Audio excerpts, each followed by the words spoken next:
Mónica Pérez Ranz, profesora de la Facultad de Ciencias Sociales de la UPR.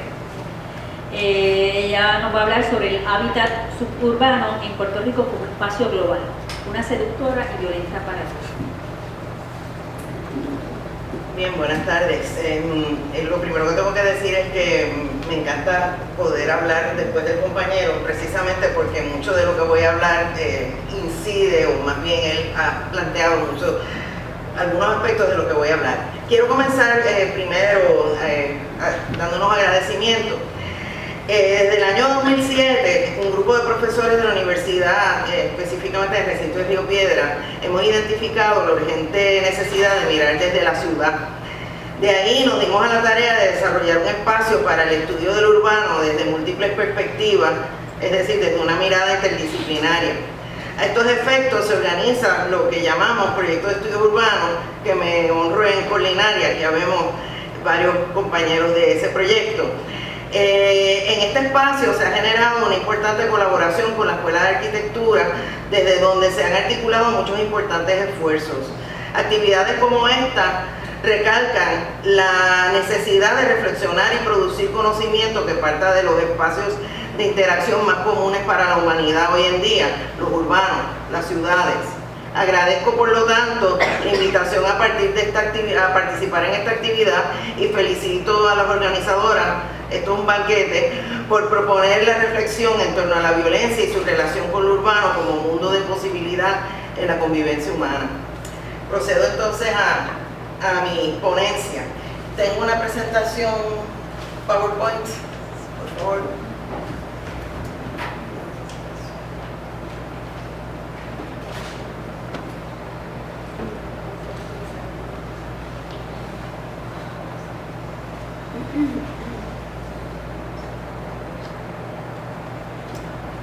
Bien.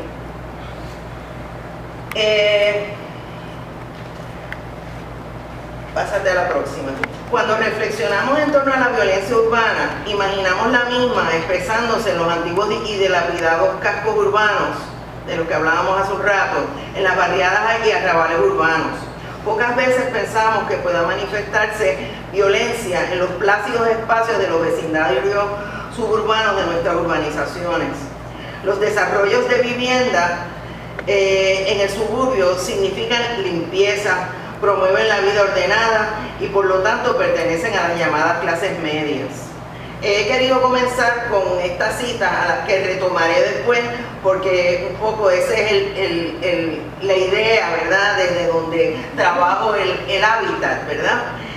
La ideología que los concibe propicia la noción de la eficiencia orientada a la producción de los que allí habitan, la de una sociedad que se reproduce para producir en el contexto del molde repetitivo del cual se hacen eco sus casas y calles. En esta habitan los sectores de nuestra sociedad que se espera sean los más productivos y calificados, los que son el producto de una sociedad que se supera, que se transforma, que accede a la modernidad y que muestra en su ordenado paisaje el logro del sueño americano y el triunfo del desarrollo en Puerto Rico, convirtiéndolo así en lo que llamaron la vitrina del Caribe. Hoy la vitrina ya no brilla. En ella queda el opaco producto de lo que trajo el mercado, entre estos el paisaje urbanizado, sobre todo el del suburbio, que se emula de otros contextos. El modelo del suburbio en Puerto Rico es uno importado e impuesto como parte de nuestra condición colonial. Hoy este es el que domina nuestro espacio urbanizado. Esta transformación del paisaje se dio a raíz del cambio en el uso del terreno y ocurrirá a partir de la segunda mitad del siglo XX. Justamente el compañero hablaba del caso de Puerto Nuevo, que es definitivamente un proceso de urbanización emblemático. Lo que antes era suelo agrícola, hoy es suelo urbanizado. La sociedad se urbanizó al albergar a los migrantes de las zonas rurales, congestionando las ciudades más grandes del país y generando los barrios espontáneos o arrabales. El problema de la vivienda en ese momento era una disyuntiva política y urgente. el Estado, en su proyecto para la transformación del país, necesitaba proveer de vivienda adecuada a sus ciudadanos y se crean las condiciones para la creación de un nuevo mercado. La política que se implanta tenía que dar muestras contundentes de una transformación y esta requería de proveer vivienda digna y de adecuar a los ciudadanos con una experiencia de vida acorde con la modernidad que promovía. Esto sin duda se logró como parte de nuestra incorporación a la modernidad temprana y al capitalismo de inversión extranjera. Como parte de nuestra relación colonial con los Estados Unidos, el modelo urbano a importar será el que para ese momento era emblemático de la vida moderna en aquel país, el suburbio. Examinar el desarrollo del espacio suburbano en Puerto Rico de este momento es mirar la forma que asumió el proceso de industrialización y de inmersión en este espacio colonial al mercado capitalista norteamericano. La forma que asumió nuestro paisaje es la expresión de las contradicciones del sistema y del modelo urbano importado. El llamado Plan Barañano es uno que nos ilustra esta situación. Este plan maestro para la zona metropolitana, realizado por la Junta de Planificación en el año 1954, se elabora por un grupo de planificadores y urbanistas. El mismo establece los parámetros para el crecimiento de la zona metropolitana con miras al año 1975. En el mismo se plantea que de no poner controles al proceso de urbanización que comenzaba ya en aquel momento, la ciudad de San Juan y su zona colindante terminaría siendo un caos suburbano expresando todos los males del desparrame o del llamado urban sprawl. El plan y sus recomendaciones, como tantos otros, no fue tomado en consideración y se impusieron sin duda las fuerzas de mercado y la especulación de la tierra.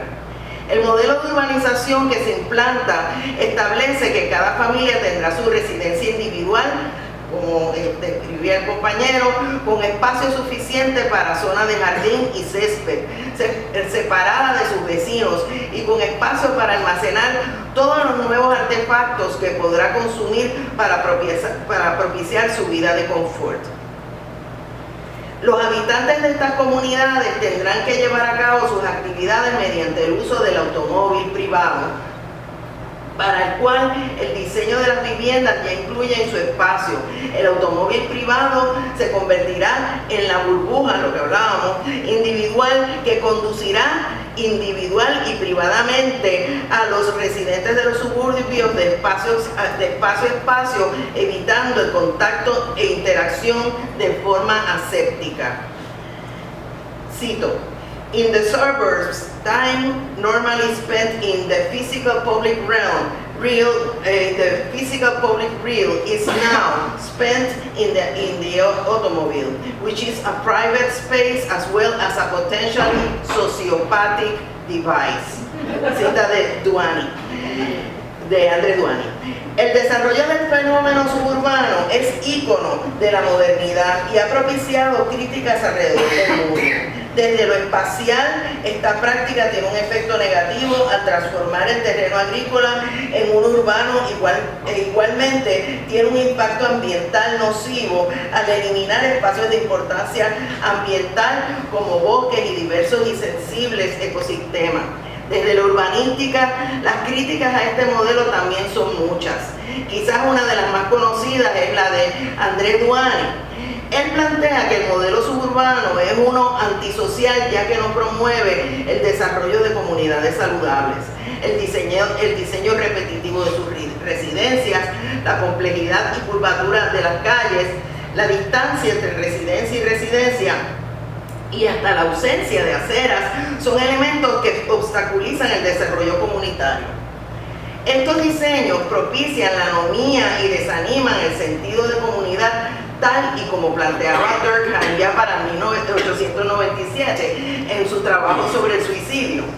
Los conflictos intrínsecos a la convivencia y a la cotidianidad de estos espacios son en muchas instancias muy similares a las que se experimentan en los suburbios norteamericanos de Fort Lauderdale, Boston, Seattle, Phoenix, y a la de los suburbios de Calcuta, de Lagos, en el Cairo y Panamá, por mencionar solo algunos.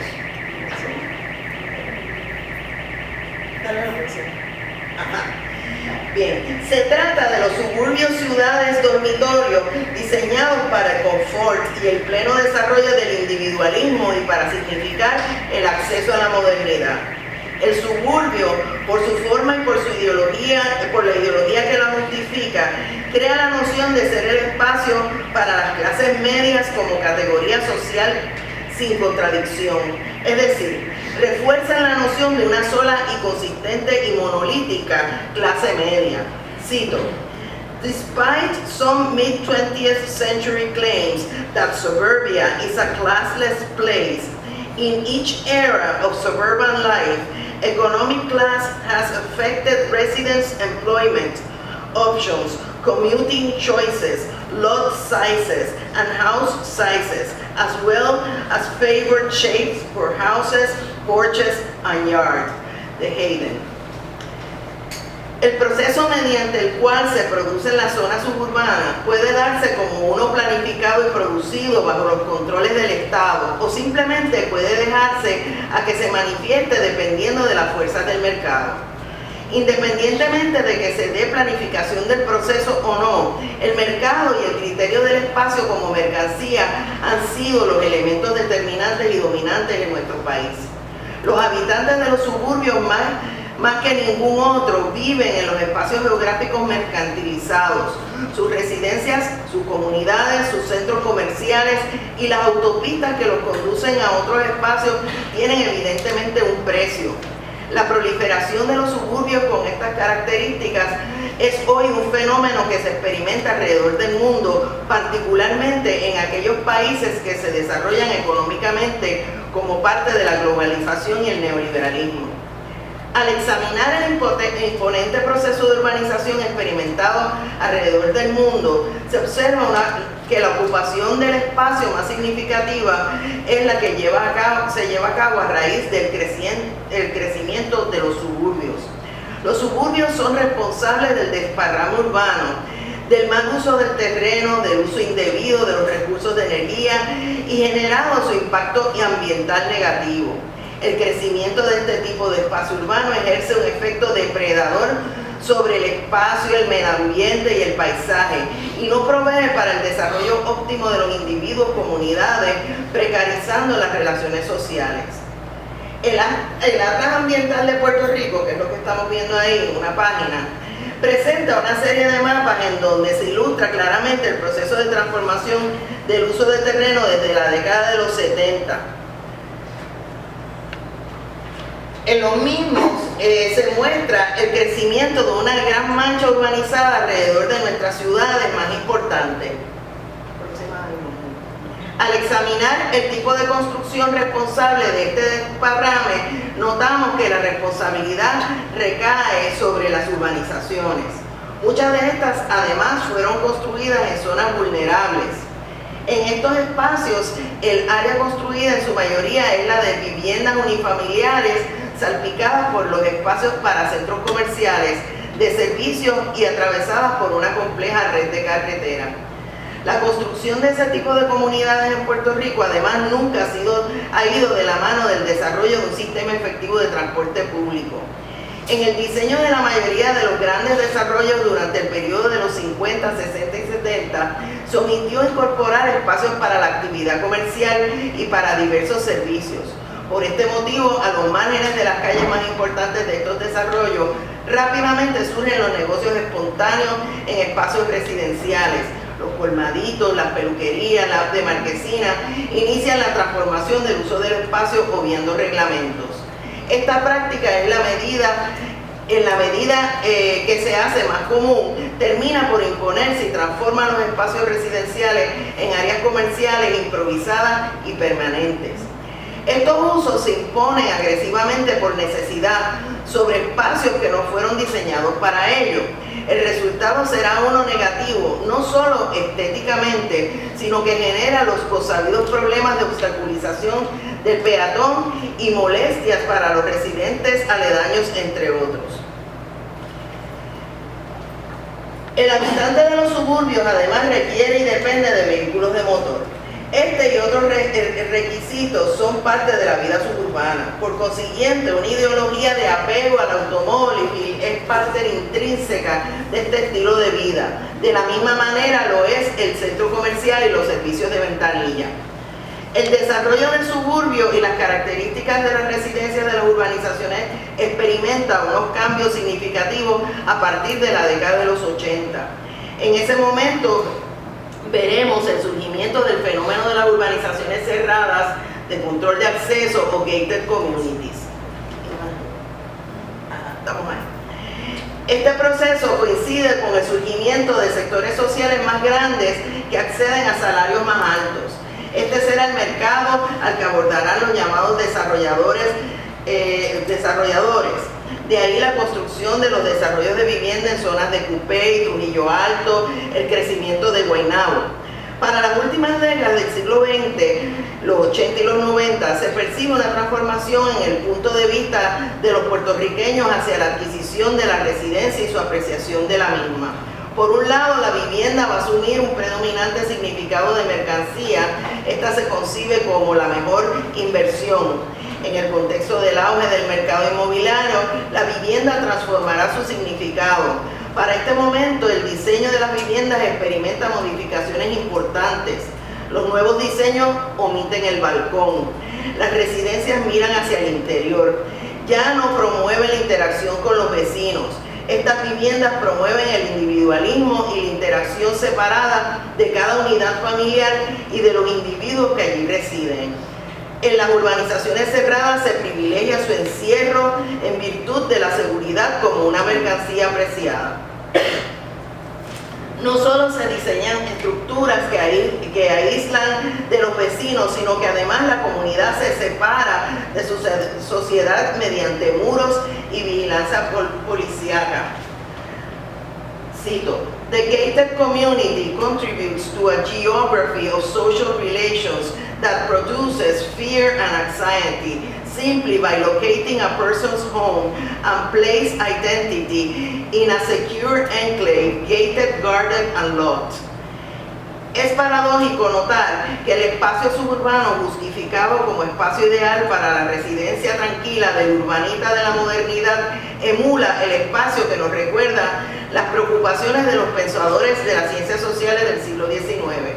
Simmel planteaba que el espacio de la ciudad que se industrializaba era uno que promovía tensiones en las relaciones sociales como resultado de la densidad de la habitación en espacios limitados.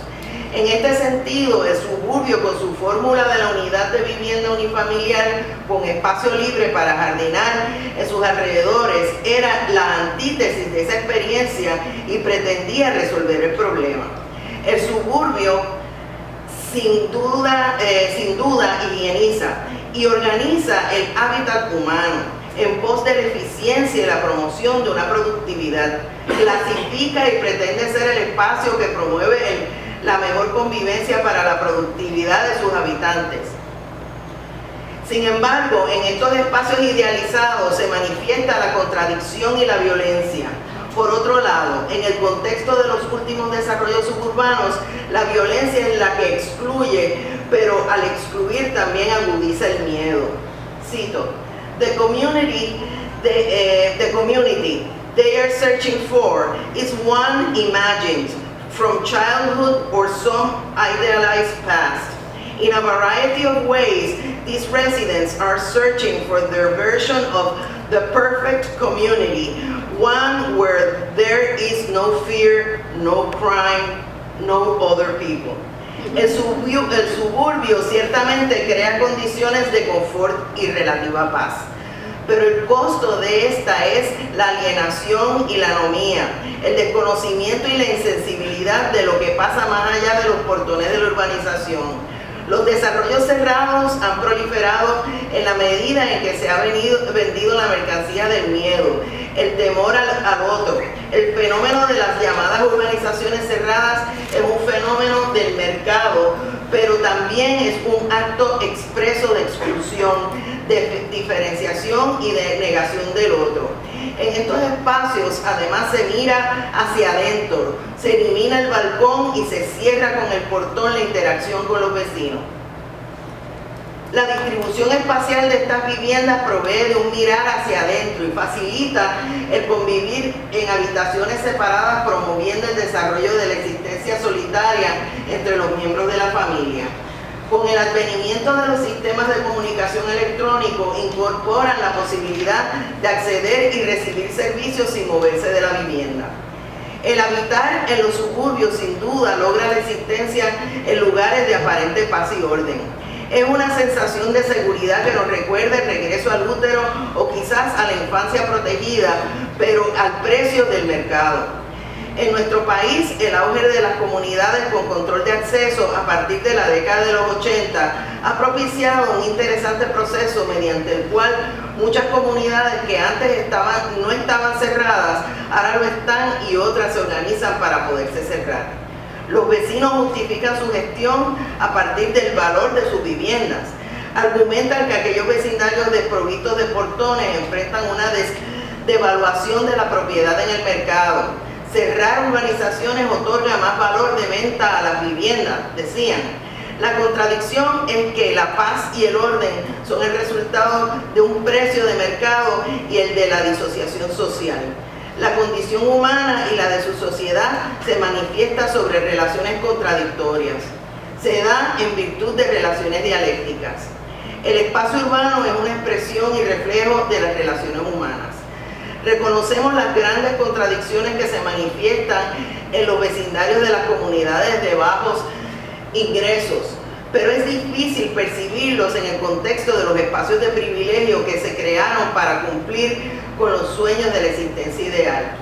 El vivir en estos espacios de la modernidad promueve el espejismo de convivencia ideal que va desde la utopía de la propiedad creado por la hipoteca hasta la protección provista por la muralla que rodea el vecindario. En la situación de crisis económica que enfrenta nuestra sociedad, son muchos los que se les está rompiendo el espejismo. Tienen que vender sus casas, sus inversiones a un costo mejor que la hipoteca. Mencionábamos esta mañana de las 20.000 ejecuciones de propiedades. Otros simplemente tienen que entregar su propiedad al banco. Atrás quedan los sueños de la especulación por la vivienda de la casita soñada en el lugar de paz y seguridad. Ciertamente, como nos dice Bachelard, y regreso a la cita inicial, cada casa en ese espacio que representa nuestra esquina del universo. Pero ¿cuál es el costo social de la forma en que se han construido estos espacios? ¿En qué medida este primer universo propicia el desarrollo de mejores sociedades? Nuestro espacio suburbanizado y el del estilo de vida que se promueve desde allí propicia el individualismo y la indolencia. Me parece que este hecho social, el que propicia la paz y el orden, puede ser un acto violento y de poder en la medida que coarta la expresión individual. Creo que está allí latente el deseo por espacios de mayor convivencia y de expresión. Quizás algunos de nuestros jóvenes estudiantes ya se encaminan a esa manifestación. Muchas gracias.